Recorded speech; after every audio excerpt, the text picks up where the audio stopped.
one of the important things we've done with the Canadian version of the textbook is to embed, Canadian institutions, whether that's for how the federal budget works and what the federal government spends money on, but also how things like the Bank of Canada works and how it's different than the Federal Reserve. Just as one example of that, Canada is, a great example of a small open economy. And so Canada is much more trade dependent, much more dependent on being able to place our bonds in international markets than perhaps the United States is, where it's a much bigger domestic economy. So that plays into how you want to think about what the Bank of Canada does in terms of its ability to affect the Canadian economy, and how it does it, the tools that it uses, and the constraints that are upon it, being a country that depends a lot more on its exchange rate than other countries might.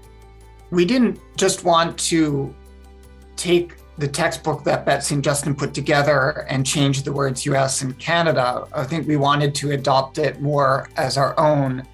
And Kevin and I have a lot of experience in both macro and micro, and wanted to incorporate that into the text with our own style.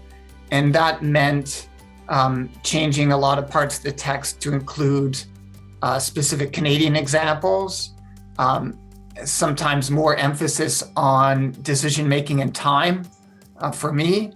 And I think there were just a lot of opportunities for us to want to change major parts that we think would appeal to the kinds of students that we teach.